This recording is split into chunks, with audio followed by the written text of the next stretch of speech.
This is United Football Academy's Peak Parental Performance, a parent education program to help our parents understand how to support their player and also understand what we do as a club in training their player. It's brought to you by United Football Academy in Cumming, Georgia, and my name is Don Schultz. We're going to talk about player development specifically, and we're going to talk about being a partner with you in the process of your player becoming a soccer player. I have a quote from Ron Quinn. Simply states the needs of a player while playing soccer should be placed above the needs, convenience, and self-interest of the adults.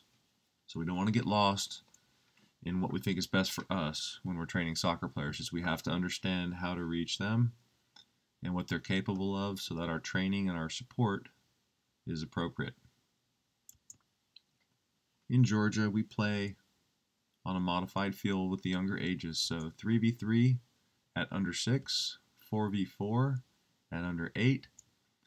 We don't use keepers, and we have quick restarts. We play 7v7 with goalkeepers at U9 and U10. Play 9v9 at U11 and U12. And at U13 and up, we get them on a full-size field to play the real game, 11v11. Talk a little bit about characteristics of early childhood and what we can expect the players to do. So you have a U6 player, the young player, and they're looking for adventure and discovery, and it's got to be fun. Exploration is part of it. They have a short attention span, and they need simple activities with plenty of breaks because they do get tired. It's all about them and their ball. We want to help them improve their coordination. We want to focus on the fundamental movements, and we don't want to worry about the competition too much. In the middle childhood, at U10, we see improved energy systems. Players can work a little longer. It's more energy. They don't tire quite as easily. A longer attention span, so we can challenge them with more complex activities. And of course, with the improved motor skills, we can layer complex movement on top of the activities. We notice that girls begin to grow taller than boys as they go through maturity and puberty a little bit earlier. And we can introduce simple concepts and strategies from a tactical perspective and challenge the players beyond just the technique. Late childhood puts us in the U12 age group. We start to see more of a physical difference in the boys and the girls. Girls are much taller, but the boys are stronger. Motor skill development, allowing more complex movement, so they're getting more coordinated. The repetition, if they've been playing at a high level in the academy for a few years, allows them to really get into some fun movements with the ball. And again, we do see a noticeable difference even within the genders, because they all mature at different rates. So you have taller players and shorter players and just all kinds of different body shapes. Characteristics of early adolescence are U16 players. They're getting bigger and stronger and faster. They're going to be quick growing. Along with that quick growing comes some of those growing pains, such as Osgood Slaughter or the Sievers. We have issues with the muscle and the bone growing at different rates, and it causes some pain that players may need to actually take a little bit of time off if it's that severe. And all those conditions can be different severities. We see improved muscle mass, definitely improved strength. Their energy system allows them to play for longer durations, so the games are longer. And of course, through that growing process, players can be very awkward at times. Females may accumulate more fat mass just due to puberty. And then we get into the late adolescence characteristics for maybe a U18 player, U17, and now maybe even a U19 based on how they've got the age groups divvied up.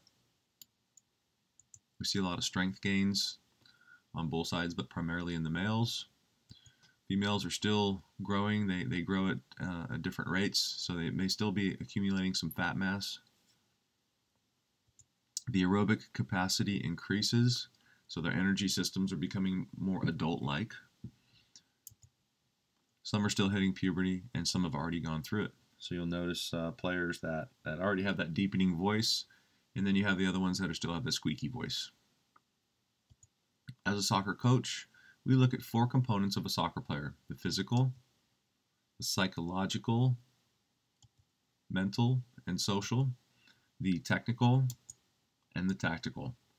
So the physical part is typically what is God-given to the player. It's what they have. They're either a good athlete or they're maybe not a good athlete. There's always areas to work on, and you can improve your physical abilities somewhat, but you typically have what you have. You have the psychological or the mental, which I believe is the most challenging part for players, is to deal with the adversity and deal with challenges and deal with not scoring that easy goal. Do they let the referees' calls affect them? Yelling from the sidelines? Do they play only in certain weather conditions really well, or do they have problems in certain weather conditions? These are all areas that they have the ability to control from a mental perspective. The technical is everything they do with the ball: first touch, dribbling, passing, both feet, multiple surfaces, striking the ball, putting it on the frame, or bending shots. Your tactical part is also what they do within the game. Move on to motivations: skill acquisition, enjoyment of the game, friendships, social aspects, competition, intrinsic reasons why players enjoy the game. And one thing that can sort of take away the enjoyment of the game would be your extrinsic motivations. So if you find yourself trying to motivate your player through a reward, whether it's a monetary or some sort of gift for their performance, you will hinder their full potential, because they will not be focused on why they really enjoy playing, but they'll be more focused on, what do I need to do to get that toy? What do I need to do to get that money? So please, if you've paid your player, you need to find another way to reward them, and it should be more, hey, keep doing it because you love the game, not because I'm going to get you a new PlayStation game afterwards.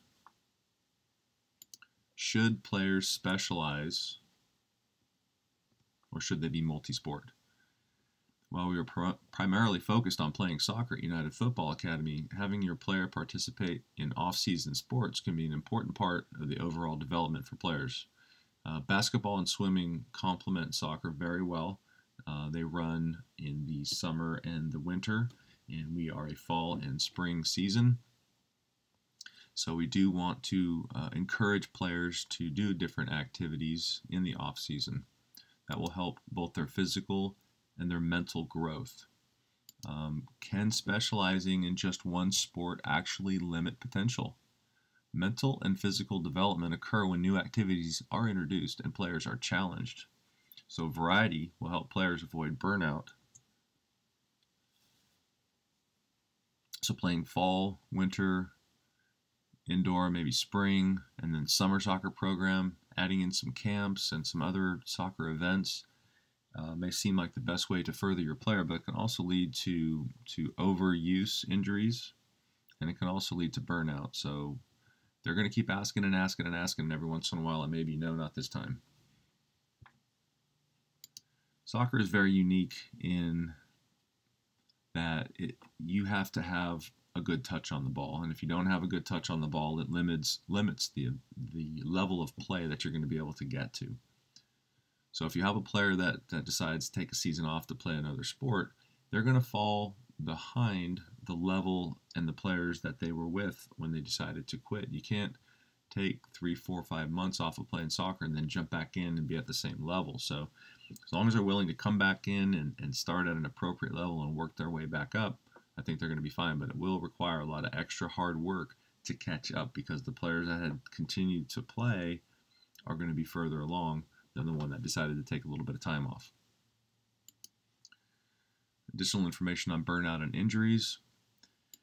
There are periodization plans that players can be put on, but there are challenges to seeing that through, if you will. It takes a lot of coordination between the different clubs, if you will, or between a high school program and a club program to manage the players' physical activity over the course of a year, and make sure that we build in some opportunities to rest and recover and not rush back from injuries potentially. There's a limit to what a player's body can endure. And so if we can get them on a periodization plan, they are becoming more popular primarily at the elite level, but I think it's now trickling down into some of the lower levels. So it's a concern with players that are playing year-round. Keeping in mind whose reason is it to play. We want players to do it for their reasons, because they love the game, because they're with their friends, because they like the competition.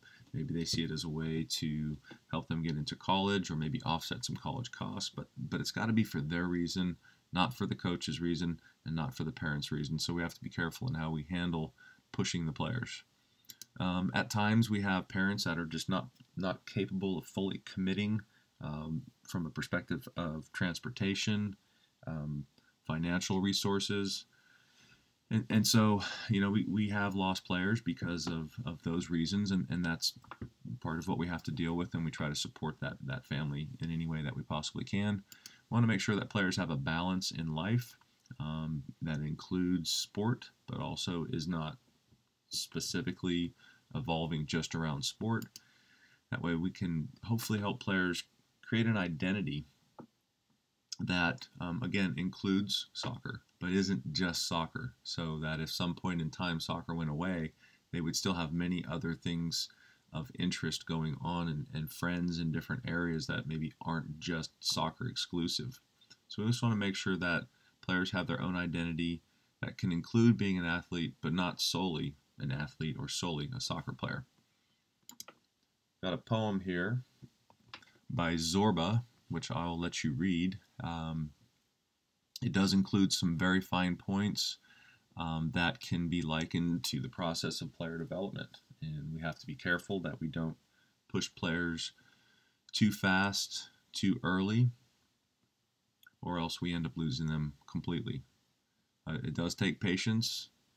It is a long process, something that we need to be aware of, and it's something that we need to nurture and know that the appropriate time will come for players to maybe get to that next level and make that impact. We want to thank you for supporting United Football Academy, for supporting your player, for watching this presentation. We hope that it was beneficial. We're going to finish with a U.S. Youth Soccer Youth Coaching Manual paragraph.